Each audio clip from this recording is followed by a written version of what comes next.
Ladies and gentlemen, good day and welcome to the Q1 FY23 earnings conference call of Deepak Nitrite Ltd, hosted by IIFL Securities Limited. As a reminder, all participant lines will be in the listen-only mode, and there will be an opportunity for you to ask questions after the presentation concludes. Should you need assistance during the conference call, please signal an operator by pressing star then 0 on your touchtone phone. Please note that this conference is being recorded. I now hand the conference over to Mr. Ranjit Suramala from IIFL Securities Limited. Thank you, and over to you, sir. Thank you, Margaret. Good afternoon, everyone, and thank you for joining us on Deepak Nitrite's Q1 FY23 earnings conference call. Today, we have with us Mr. Maulik Mehta, Executive Director and CEO, Mr. Sanjay Upadhyay, Director, Finance and Group CFO, and Mr. Somsekhar Nanda, CFO. We will begin the call with opening remarks from the management team, followed by an interactive Q&A session. To begin, Mr. Maulik Mehta will share his views on the operating performance and the growth plans of the company, followed by Mr. Sanjay Upadhyay, who shall take us through the financial and segmental performance. I now invite Mr. Mehta to share his opening comments. Thank you, and over to you.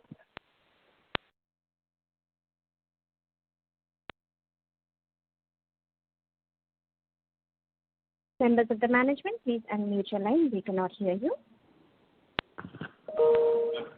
Am I audible? Yes, you are audible now. You may proceed, sir. Okay. So good afternoon, everybody, and a warm welcome to all of you on Deepak Nitrite's Q1 FY23 earnings conference call. At the outset, let me state that the company continues to maintain a high level of production at all its facilities while complying with all regulatory mandates, rules, and safety requirements.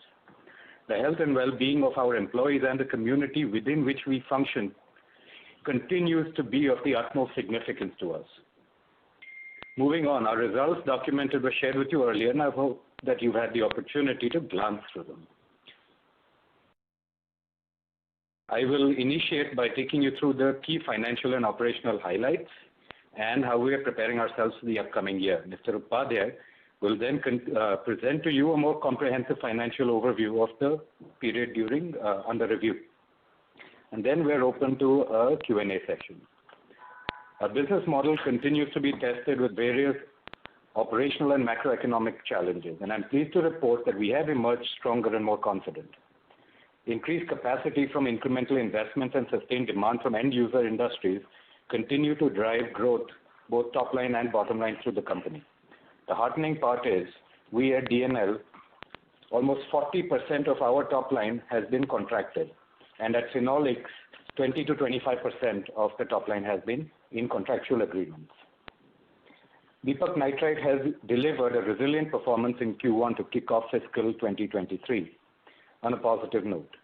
On a consolidated basis, revenues crossed 2,000 crore. Specifically, it was 2,068 crore, up by 35% year-on-year and 10% quarter-on-quarter. This was achieved despite the Nandesari unit of Deepak Nitrite being unavailable for a meaningful part of the quarter owing to a fire at one of its warehouses. The company exhibited sustained top-line performance despite several other challenges such as the considerable inflation in raw material prices and challenges to their availability, as well as elevated utility and transport costs. In Q1, EBITDA stood at 366 crores, translating to an EBITDA margin of 18%. There was a one-off impact from the fire incident. It must be appreciated that we are functioning in a highly dynamic environment with fluctuating crude oil prices, shutdowns of plants in Europe and China, as well as sharp fluctuations in input prices, as well as forex rates. Deepak remains highly competitive in global and domestic markets. We continue to take several initiatives to lower overall costs and improve manufacturing efficiencies in order to structurally elevate profitability. On the operational front, our domestic business revenues stood at 1,687 crores in Q1, higher by 46% year-on-year. Export revenues came in at 371 crore in Q1. On a consolidated level, domestic to export mix stood at 82 to 18. Our focus on domestic business is to be viewed in the light of high cost and constrained availability of shipping vessels, containers, congestion at ports, and some revisions and protocols in China and Europe due to surges in COVID cases. With respect to segmental performance, revenues in Advanced Intermediate segment increased by 39% to 739 crores. In addition to substantial inflation and key input prices, there was extreme exchange rate volatility. Amid global trade volatility, Deepak delivered robust growth for key products. Profitability lagged below sales growth due to two factors: increased commodity prices and a lag in passing on price increases to customers as per contractual agreements. As this normalizes further, margins are expected to improve in this and the following quarters. Deepak Phenolics delivered a remarkable quarter with revenues soaring by 33% to 1,338 crores in Q1. In a notable accomplishment, the plant recorded a high average plant utilization rate. Post the commissioning of the CPP and its stabilization, we were able to avoid several incidences of potential plant stoppage, which would have occurred due to power failures in the industrial areas. In the backdrop of an unstable macroeconomic environment, DPL was able to provide a robust top-line performance driven by volume growth and maintaining the customer's wallet across key products of phenol, acetone, and IPA. Margins were impacted due to normalizing realizations of joint product acetone in relation to the prior period, where pricing was exceptionally high with regards to margin over material. The demand trend continues to be strong in the Indian subcontext, and the company is well positioned to realize incremental gains in this segment over a period of time through downstream integrations with phenol and acetone derivatives. While we have already explained to you, we are at various stages of project implementation. Out of the projects that we have announced of 1,500 crores, which we will start seeing coming in phased manner over the next 15 months. In addition, 3 products are in an engineering phase, which means they are past the piloting phase, which will be downstream products of something that DNL and DPL make. They will service the pharma segment. These import substitutes involve a challenging gas-liquid reaction and are expected to yield 20 to 30% EBITDA with both Indian and non-Indian anchor customers. These products are further expected to bring both top line and bottom line. We will come back to you with more details about these products at an appropriate time. We must mention here, in a key development, the company is increasing its capacity for in-house waste treatment as being part of projects under implementation and is expected to result in a decrease in its footprint. It is also going to be increasing its ability to backward integrate so that it is de-risking its own supply chain. Looking forward, we foresee strong growth for India over the medium to long term due to the rising market demand on a global scale. The business is well poised to capitalize on an increasing demand substitution trend across the nation. We will be able to take advantage of this trend attributable to a promising pipeline of products, which also includes solvents like MIBK and MIBC, amongst others, which have already been approved. During the quarter, our teams once again performed splendidly in the midst of a challenging environment, enabling us to maintain our performance momentum through the quarter. The combination of factors is probably as extreme as I have witnessed so far. And there's always this question about different engines of Deepak operating at any given time, which boosts our bottom line numbers. But in Q1, we had none of our primary engines firing. So this is what we would look at as a pretty challenging situation, which we expect to be very short term. It has leveraged its manufacturing expertise, world-class facilities, and flexible operations to deliver an efficient performance. This was backed by a robust balance sheet, and I'm proud to announce significant investments to accelerate our growing trajectory. In conclusion, I would like to emphasize that DNL is well positioned for expansion in a range of aspects. Apart from a noticeable shift in the chemical supply chain from India to other countries, including China to other countries, including India, Deepak has the ability to take advantage of the opportunity and its long presence in value chains. The company is an excellent candidate to be one of the leaders of the India chemical manufacturing trend. thanks to its unique product mix and decades of manufacturing experience. This, along with contributions from our expansion plans, will improve our competitiveness and position us to grow market share, generate value for all stakeholders. Following the recent unfortunate incident of the fire at a warehouse in Nandesari, one of our manufacturing sites, all the plants are running at capacity as per permissions given by statutory bodies as of July 2022, except sodium nitrite and nitrate, which is currently operating at about 50% capacity. This will move up to 75% by mid-September and is expected to be back to full-scale operations by October. We have always adhered to stringent safety measures and we regularly conduct audits at facilities.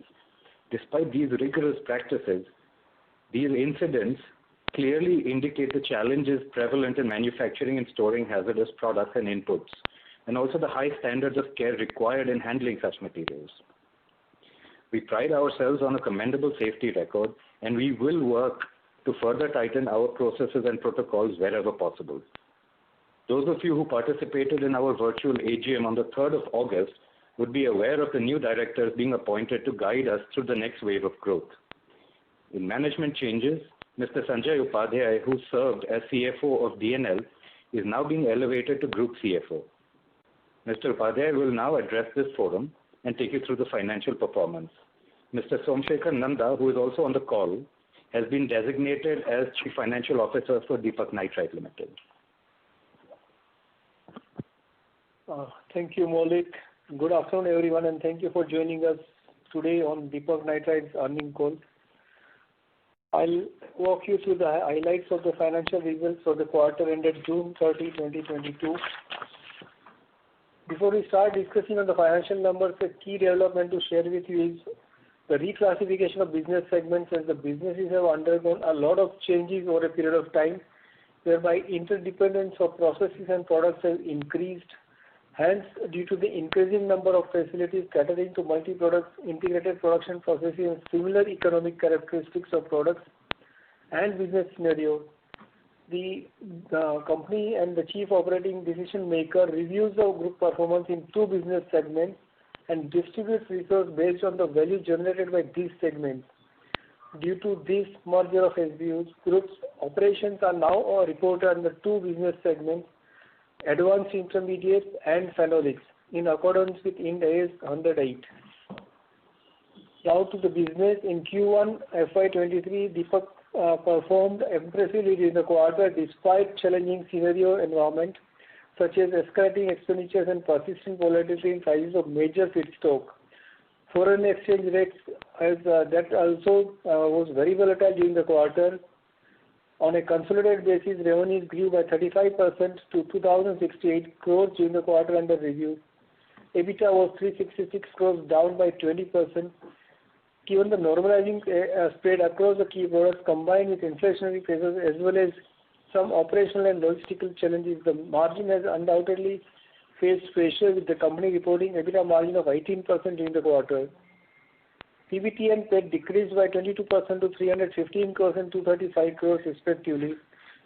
Key raw material prices continued to rise significantly, which had an influence on the profitability dynamics. For example, the operations were affected by an increase in toluene cost by 72%, rise in nitric acid of 142%, totaling to 16 crores and 19 crores respectively. However, we have a formula-based pricing and these costs are passed on, but there will be some lag somewhere. Due to the fire at unnecessary facility, the company has estimated and recognized an initial loss of rupees 47 crores on account of damage to certain property, plant and equipment and inventory, and has conservatively recognized insurance claim receivable to the extent of aforesaid losses. Further, the company is in process of determining final claim amount of reinstatement of assets based on estimated costs. The aforementioned losses and corresponding credit arising from insurance claim receivables have been presented on net basis under exceptional items in the results for the quarter ended June. Moving to the segmental performance, as Maulik mentioned earlier, our strategic business units have will merge in accordance with the Ind AS 108. Due to this merger, the group's operations are now reported in the two business segments, Advanced Intermediates and Phenolics. In the advanced intermediate segment, revenues increased by 39% to 739 crores in Q1 FY23 versus 532 crores in Q1 FY22, while EBITDA marginally grew by 2% to 149 crores during the quarter under review, despite the current environment and challenging circumstances. Deepak Phenolics delivered a strong performance with revenue soaring to 33% by rupees 1,338 crores in Q1 versus 1,003 crores in Q1 FY22, while EBITDA stood at 217 crores and EBITDA margin came at 16%. Robust demand and high plant utilization helped revenue realization for both phenol and acetone to increase over the previous year. The company has been able to take advantage of favorable demand patterns for both the products. During the quarter, currency rate was highly volatile, fluctuating by 5.33%, highest being 79 and lowest being 75. In order to lower the risk of foreign exchange volatility, the company uses dynamic hedging measures, which resulted in exchange gain of 2 crores. Investment of surplus cash and pending deployment into various ongoing projects resulted in gain of 5 crores during the quarter. Lastly, on the balance sheet front, company's financial position has significantly enhanced and it remains zero debt company. In addition, the company achieved ROCE of 44% in Q1 FY23. Its net worth stood at 3,573 crores. This sound position of net worth is expected to facilitate leveraging of balance sheet or further expansion in the future. With that, I would now request the moderator to open the forum for question and answer session, please. Thank you very much. We will now begin the question and answer session. Anyone who wishes to ask a question may press star and 1 on the touchtone telephone. If you wish to remove yourself from the question queue, you may press star and 2. Participants are requested to use handsets while asking a question. Anyone who would like to ask a question, please press star and 1 at this time. The first question is from the line of Neeraj Jimudia from Anvil Research. Please go ahead. Yeah, good afternoon, team. Sir, I have 2 questions. So one is, in the initial remarks, you have mentioned that we have been setting up the MIBK capacity, and I presume MIBC is a forward integration of MIBK. So in the AGM, you have reiterated that we are planning to put up something around 40,000 tons of MIBK capacity. But if you can share your views in terms of how much we are planning to put up the capacities of MIBC and when these projects are going to get commissioned. Along with it, if you can also share that since we have announced almost 700 crores of capex for phenolics, how much these projects would take care of out of our total capex of 700 crores? Because let's say if this consumes, let's say 50% of our total announced capex, are there further products which would be a part of this 700 crores, or this would exhaust our 700 crores capex limit? So this is question 1. What is 700 crores? Okay, anyway. So you have mentioned in the annual report, no, that we are planning to invest 700 crores for the phenolics, for the solvents. Okay. So we are investing 700 crores for solvents in phenolics. MIBC out of this, to answer your question, is 8,000 tons. Now the 700 comprises of the MIBK, MIBC, and other solvents also. Okay. Breakup would be difficult to give because it is set up on the new site, and it includes infrastructure also. When you see certain capexes, it covers the infrastructure cost also. So in totality, we are spending 700 crores for this. Okay. Okay. Got it. And when these projects would be commissioned, so would it be next year we'll get the benefits of these projects getting commissioned, or would it be in the year after that? So as I mentioned in the opening remarks, all the capexes that we have already announced, these will be commissioned over, and that includes MIBK, MIBC. They will be commissioned over in a phased manner between now and the next 15 months. Okay. And sir, a small clarification on this capacity. So Our press release also says that we have been investing almost 210 crores in Deepak Chemtech. So is this for the hydrogenation facility which we were earlier talking about?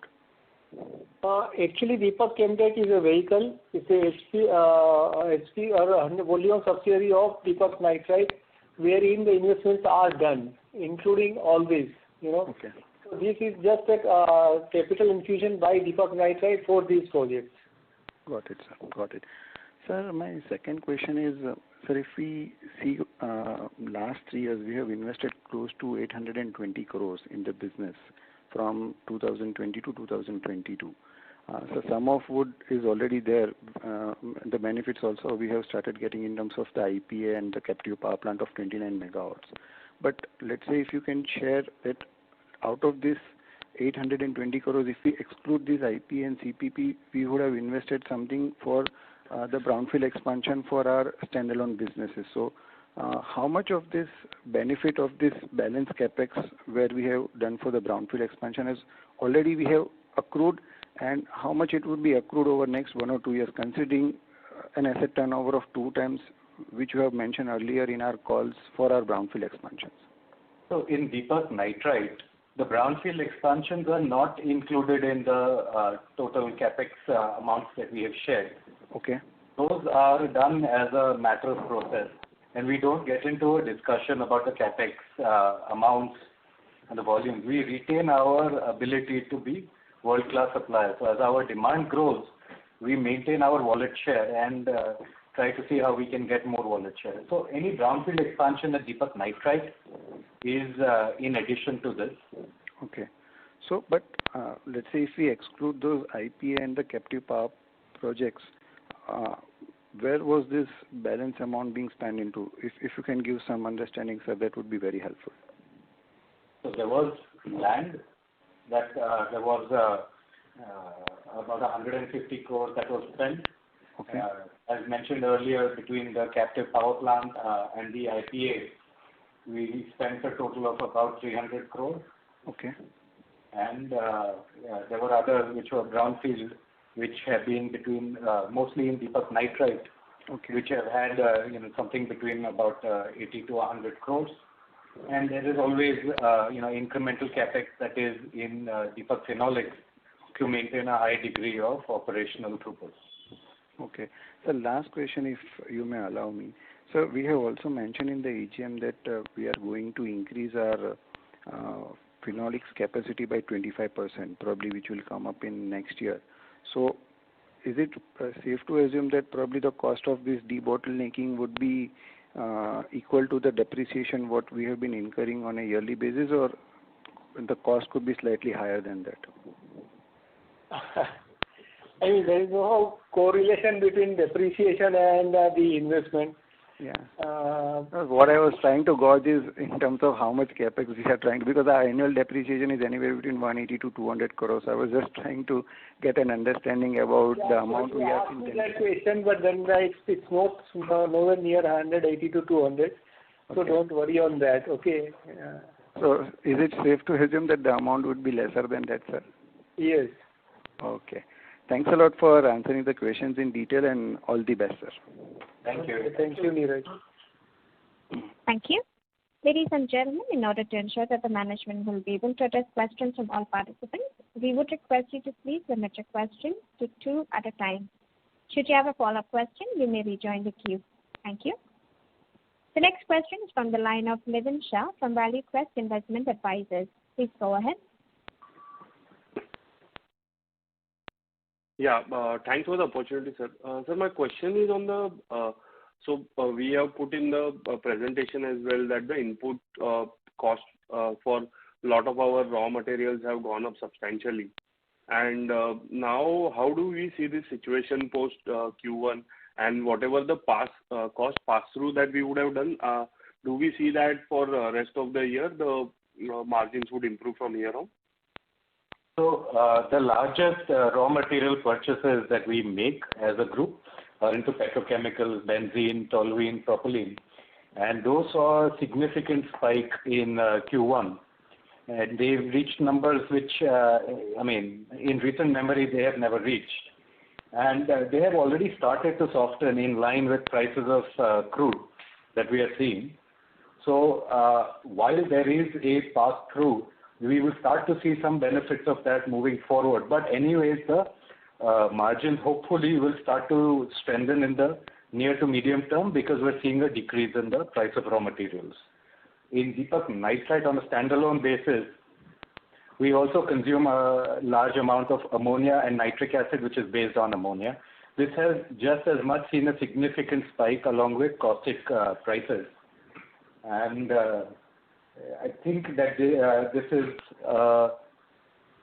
is not expected to be a long-term situation. This is a current mismatch between supply and demand, which is expected to normalize over a period of time.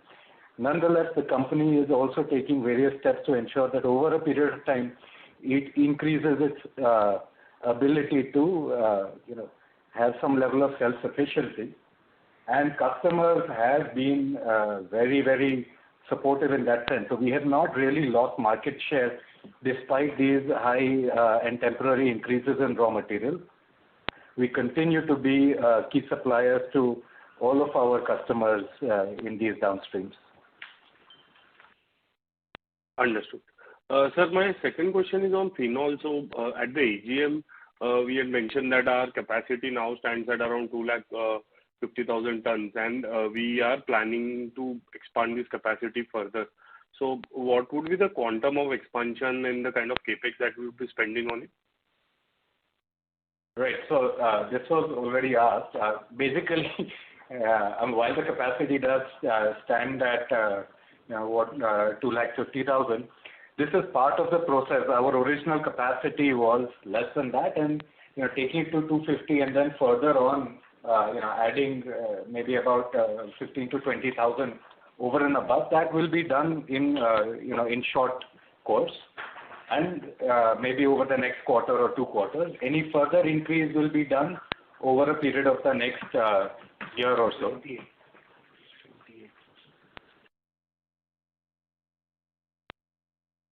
Right. So we target by perhaps the end of FY24 to be about 50% over the original plant capacity of 2 lakhs. Understood. Understood. And sir, the capex on this, since it's a brownfield expansion, would be not that significant. Not a lot at all. Sure. Sure. Understood. Thank you, sir. Thanks a lot. Thank you. Thank you. The next question is from the line of Isha Agarwal from VP Capital. Please go ahead. Sorry to interrupt you, Ms. Agarwal. Your voice is not very clear. I would request you to come on the handset mode. Yeah, thank you for the opportunity. So my question is, since we are projecting that the prices of raw materials would soften from here on, so do we see the risk of inventory loss? And also, how do we procure our inventory? Like, for how many days do we keep the inventory for raw materials? This is dependent on products and dependent on how we see the macroeconomic environment shaping up. For example, when the prices of raw materials were low, we targeted every external tank that we could in order to carry high levels of inventory of raw materials.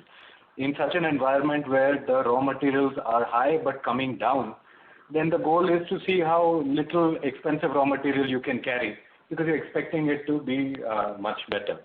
Now, this is true whether it is Deepak Nitrite or Deepak Phenolics. And what I can also share is that while prices for petrochemicals are coming down, ammonia, nitric acid, caustic lye, which are large consumptions, they remain at multi-year highs. But we are expecting, before prices start to come down, you have to start seeing prices plateau. And this is what we are starting to look at. We have to see how the environment develops. Okay, so is that, do we see any possibilities of inventory losses from here on? No, we don't see any inventory losses. Okay. My third question is, can you please help me understand the industry for the solvents, like particularly the products that we're entering into, the MIBK and MIBC. So what is the demand and what is the growth that we can project from your, like? So the demand is significant, right, and it will continue to grow because the world over, phenol and acetone are largely consumed as feedstocks in solvents. In India, which is a unique situation, phenol and acetone are consumed in the in segments like things like pharma, laminates, and construction, and those things. And that also means that all of these solvents are currently imported into India.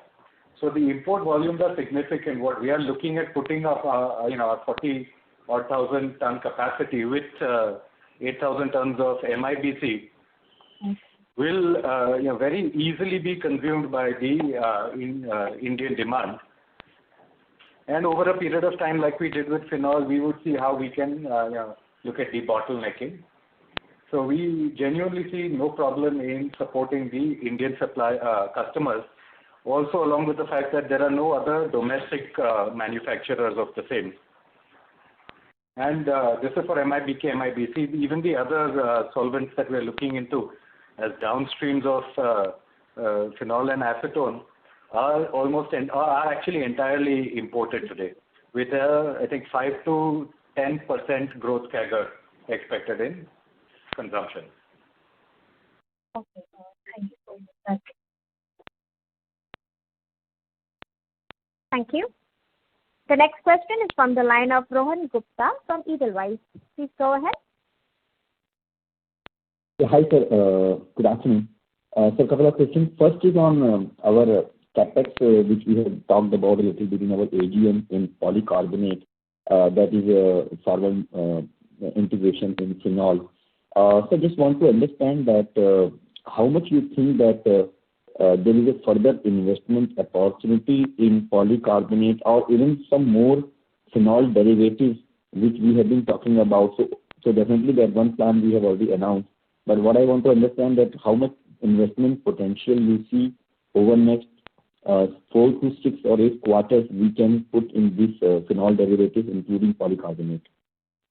See, polycarbonate today, there is currently an import of about 2 lakh tons into India.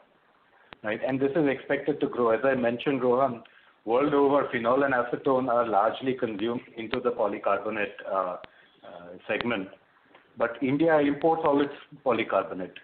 So over a period of time, over the next few years, having a meaningful presence in India to cater to domestic demand would have, I think, roughly about between 5,000 to 7,000 crores as a total expected investment over a few years. And I think this kind of consumption, which is currently standing at about 2 lakh tons, we expect it to become stronger because of a lot of government initiatives also that are taking place. And also, frankly, because polycarbonates are generally, consumption of polycarbonates is generally linked to growth in GDP of a country. So as we go from being developing to a middle income country, we will see an increased consumption of this domestically anyways. Rohan, how much we are initially planning for polycarbonate, sir? How much initial capacity? 40,000 to 200,000. We won't get into the capacity that I'm just sharing with you what currently India's import is. See, this is something that is not going to happen as an investment and a commissioning overnight, right? So while we are speaking with technology providers, while we're working internally also to see what we can fine-tune, we will see how the growth trend is in India. So we will right-size our plants. We made this mistake when we put up phenol, because when we put up the plant expecting a CAGR of 6%, 7-8%, which was what consultants told us, we estimated that at 2 lakh tons, we would be roughly about 65% of the domestic consumption. Now today at 2.5 lakh, we are 55% of the domestic consumption. right? So this, call it, ensuring that we take the right opportunity at the right time, or call it good luck, or bad planning or whatever. But we've learned not to go with an assumption of growth, especially when growth is picking up because of various interventions in India and worldwide. So we will ensure that we put up world-class facilities, looking at the current demand of 2 lakh moving forward. We see how this grows, and then we have the right capacity.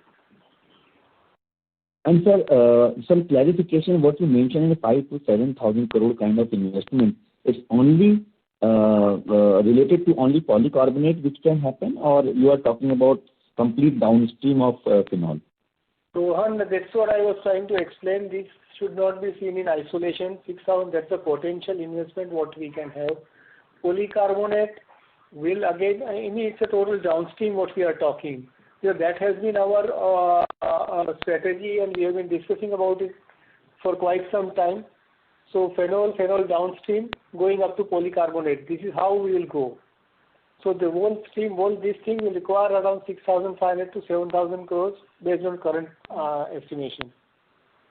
Right, and also I'll just add to that Deepak looks at making as many of its sites verbound as possible. So there will be plenty of avenues in this investment to start manufacturing products which may be part of the chain but may not necessarily go into polycarbonates at intermediate levels. This also does not include investments that Deepak Nitrite will be making for its own products. So there is a good pipeline of products and good opportunity for nitrite, phenolics, and other subsidiaries to grow.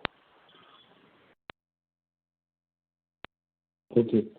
Sir, also a little bit more about your MAPK and MIBC. You mentioned that roughly we are planning 8,000 tons kind of capacities initially to start with, and if you can give some sense on the entire Indian market and how we also looking at the export market. 8,000 tons of MIBC and 40,000 tons or so of MIBK.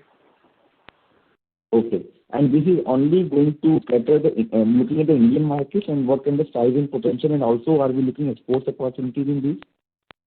Yeah, we look at all opportunities, but primarily we are seeing a high degree of import substitution here and now.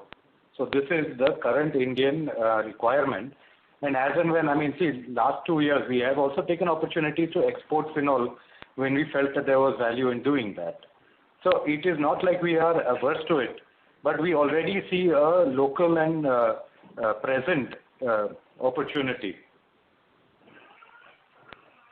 Thank you. I would request Mr. Gupta to rejoin the queue for follow-up questions. Request participants to please limit your question to 2 at a time. The next question is from the line of Saurabh Kapadia from Asian Markets Securities. Please go ahead. Yeah, thank you for the opportunity. So if, in the initial remark, you mentioned about 3 products. So just can you give more color in terms of end user industry and whether those products will be manufactured in the existing setup or in the new setup? Yeah.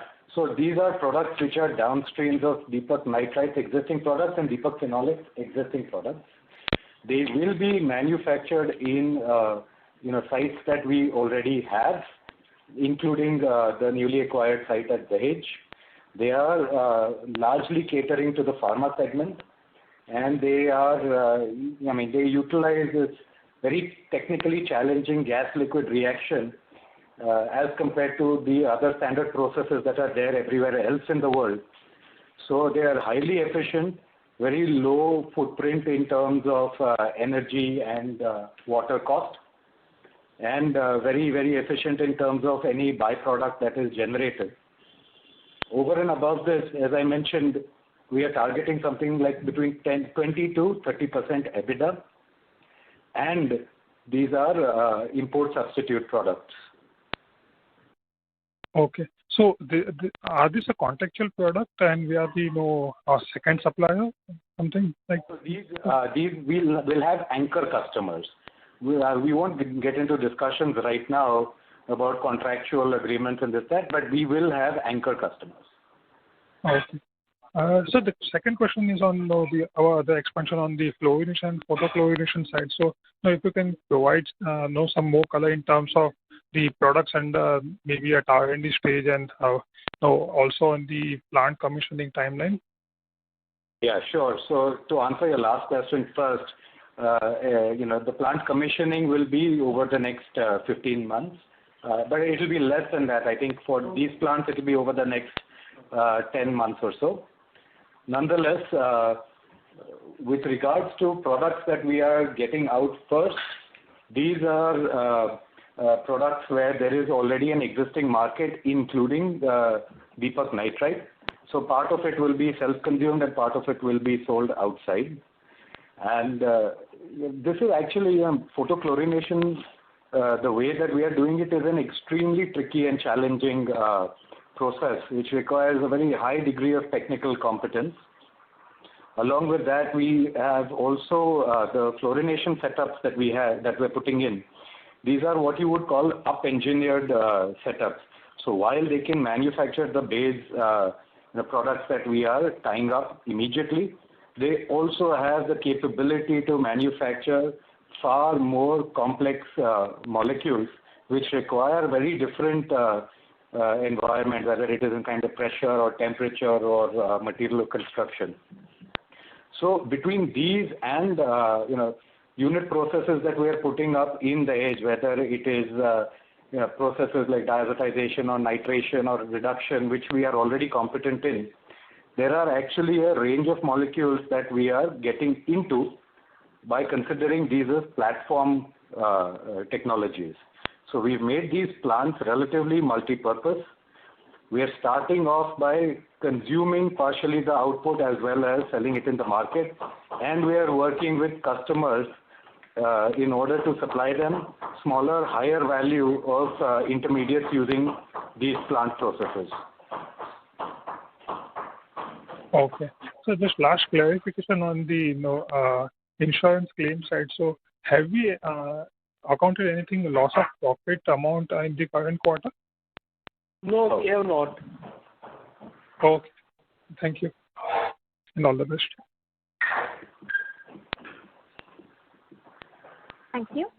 The next question is from the line of Rohit Nagaraj from Centrum Broking. Please go ahead. Yeah, thanks for the opportunity. So first question is in terms of the new segment, advanced intermediates. Is it possible for us to give what was the volume growth on a year-on-year basis?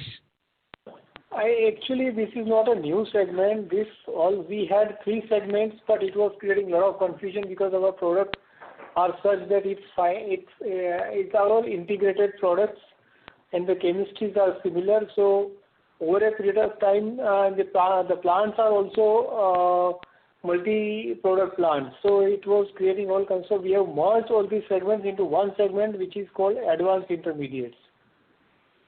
Right. Just wanted out of this 33% year-on-year growth on the aggregated segment, what was the volume growth on a year-on-year basis, if possible? Volume growth would not have been substantial in Q1. Maybe Q1 there was an incident of fire. Exactly. So, our top line certainly has grown, but for this quarter we were impacted because of the fire incident.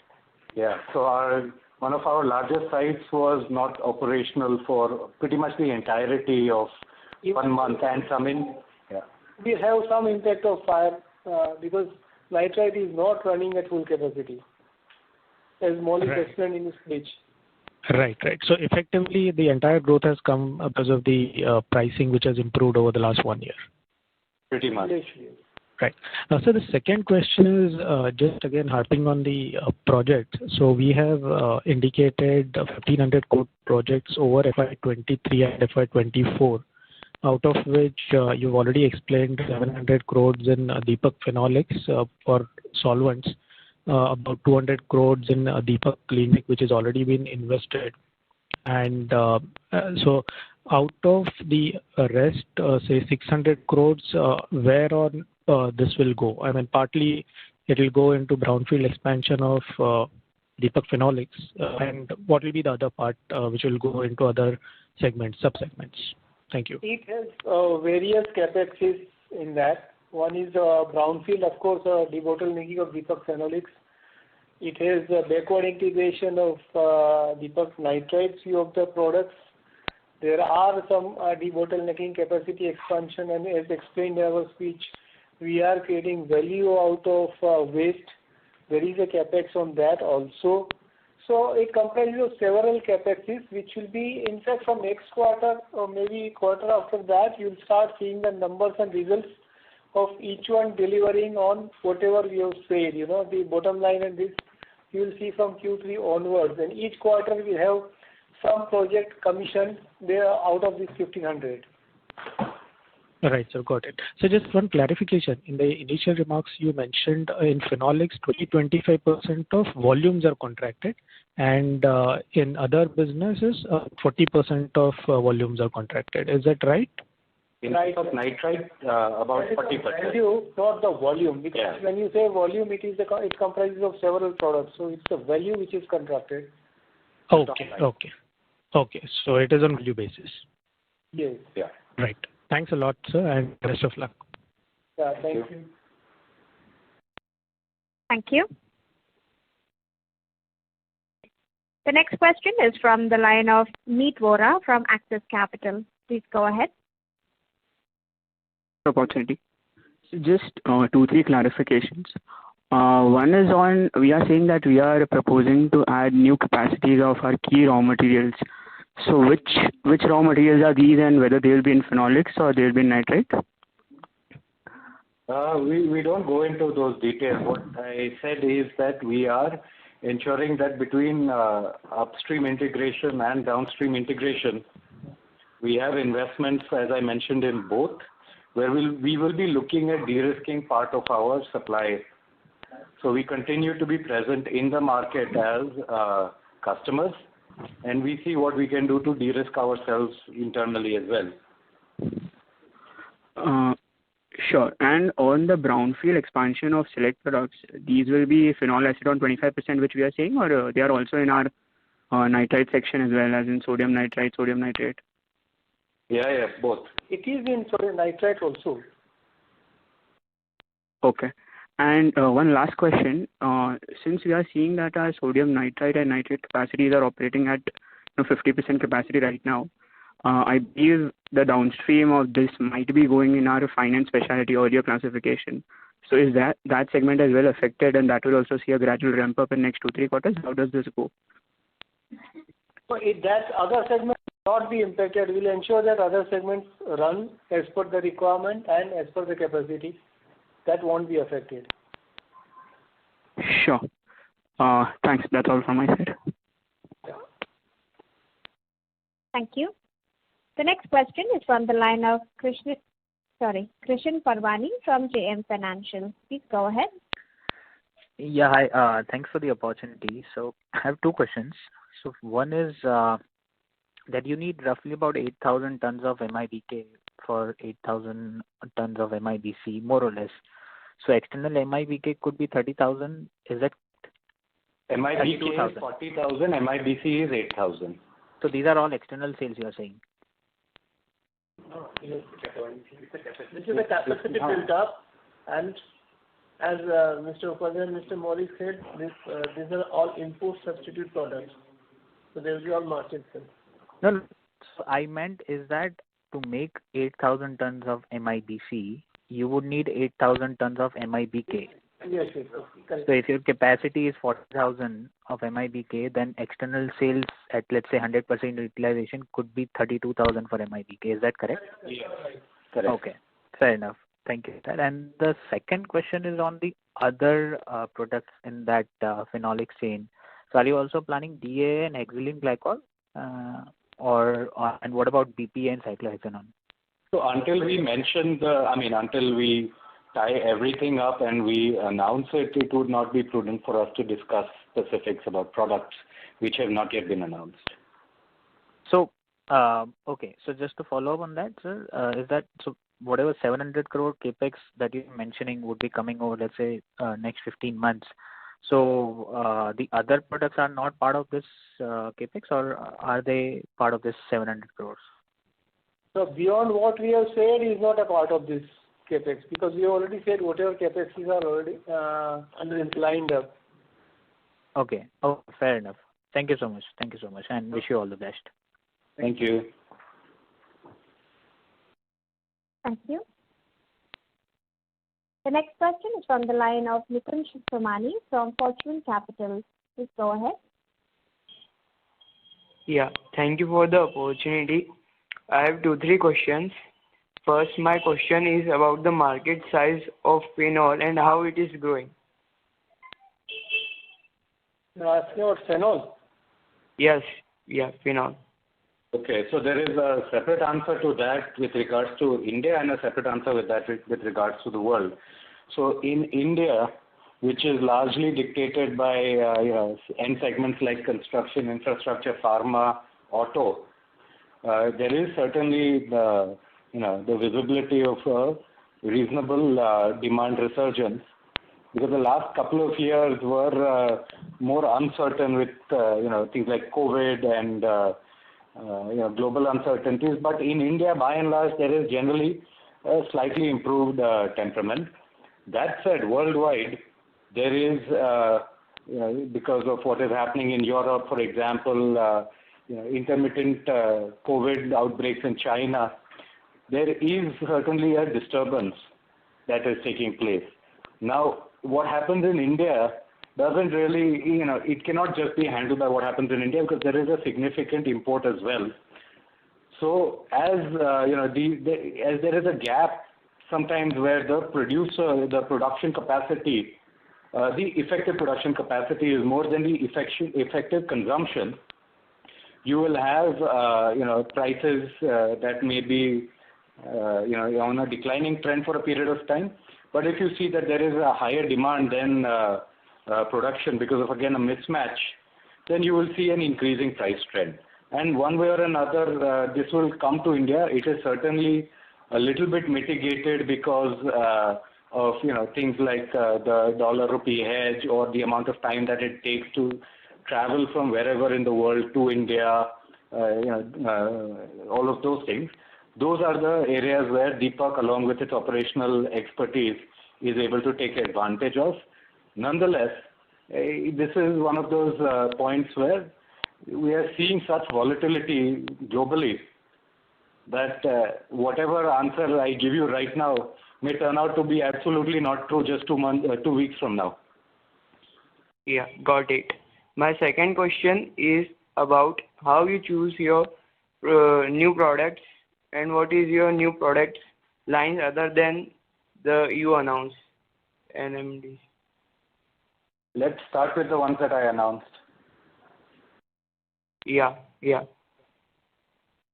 So we are seeing from both Deepak Nitrite, Deepak Phenolics, an opportunity to go both upstream and downstream, which we are exercising. We have announced already 1,500 crores of ongoing projects. In addition, we have also today announced that we are on the engineering stage of molecules that will be consumed in the pharma space, import substitutes, and which will have a 20 to 30% EBITDA. Any more on this, whether it is with regards to capex and top line and all of those things, it is slightly premature, but we will definitely get back to you at the right time. Thank you. I would request Mr. Somani to rejoin the queue for follow-up questions. Anyone who would like to ask a question, you may press star and 1. The next question is from the line of Deepak Mehta, an individual investor. Please go ahead. Yes, hello. Good afternoon, sir. Thanks for the opportunity and great set of numbers. Sir, my question is around, due to do you see this trend will benefit our company? Sorry to interrupt you, Mr. Mehta. Your voice is breaking up. We cannot hear you very clearly. Hello? Yeah. Yes, sir. Yeah. So due to this European energy crisis, do you see any benefits for our company in the short term and long term? And if there is any, demand shift from Europe to India and it's getting benefited from our company products and demand here? See, that's a very ephemeral question. And if I am being very honest, while there are opportunities, there are certain things about Europe which one has to appreciate, that while energy costs are extremely high, they're also facing a severe drought situation which is making it difficult to move products within Europe through its existing waterways. Over and above that, there is, generally speaking, an expectation that this will at least continue over the next 3 to 5 months because of its own energy crisis. So while one can construe opportunities out of this in the short term, it's prudent to take advantage when advantage is there, but not expect that this means that tomorrow the European chemical industry is down. No, it has its own challenges. It is doing its best to work through them. As and when there are opportunities, we certainly are seeing an increase in inquiries. And we will play our cards right from that perspective to ensure that we take the best value both for the existing markets that we have. Over and above that, if there is any additional demand coming from customers who would otherwise have consumed European feedstock. But you also have to keep in mind that if European feedstock is affected, so may European consumption. At the moment, we are continue to see satisfactory commentary coming from our customers even in Europe, but it is a dynamic situation. As of right now, we will continue to feel encouraged, but it's a wait and watch. Thank you. Request Mr. Mehta to rejoin the queue. The next question is from the line of Shubham Ajmera, an individual investor. Please go ahead.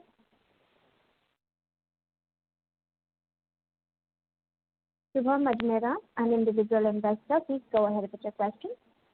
Hello, am I audible? Yes, you are. Yeah. So I just wanted to have any update on the QIP, like when we will be planning to raise the money and in the segment in which we will be utilizing those money. QIP, we just have enabling resolution because of the market conditions and this.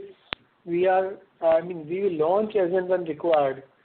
Frankly, today it is not required, and today, market conditions are also not very favorable. So we'll have to wait for some time. Okay. And my second question is on the exceptional line items in our P&L during Q1. So is my understanding right that we booked the loss due to fire of 47.20 crore in exceptional item, and we also recognize the income with the same amount? So our net impact is nil in the exceptional item. That is the right understanding you have. We have booked the extent what we have written off as a part of insurance claim. Our claim is on reinstatement value as well as we have a LOP policy also, but that is not yet recognized. As and when claim progresses or as and when any further developments, we'll see what to do. So since the coverage of insurance companies is still ongoing, so have we received any confirmation for this 47.20 crore as well, like since we have recorded this as an income as well? Of course. Confirmation in the sense that there is a policy existing. It's a contractual business. Survey is already going on. So based on whatever information evidences we have booked the income. Thank you. We'll take one last question, which is from the line of Rohan Gupta from Edelweiss. Please go ahead. Yeah, hi sir. Thanks a lot for the follow-up. Sir, just a couple of questions. One is on the current spread. We have seen that the phenol prices are continuously coming down while the benzene have yet not started correcting. I think then till month of June, there was a significant pressure on margin. Do you see that this may impact our phenol business profitability in a Q2, in near term? Rohan, can I ask you to get in touch with Mr. Somsekhar Nanda? He will explain to you separately. We have a hard stop at Rohan for some other reason. Okay. Sir, second question on... not only these, any questions you can further ask Mr. Nanda, that will be better. Okay, sir. Thank you. Right, Rohan. I'll be in touch with you. Thank you. Ladies and gentlemen, that was the last question for today. I now hand the conference over to the management for closing comments. Thank you all for joining this call. For any further questions in this, you can address this to our investors communication or Mrs. Somsekhar Nanda. They will be answering whatever questions you have and clarifying. Thank you so much. Thank you. On behalf of IIFL Securities Limited, that concludes this conference. Thank you for joining us, and you may now disconnect your lines.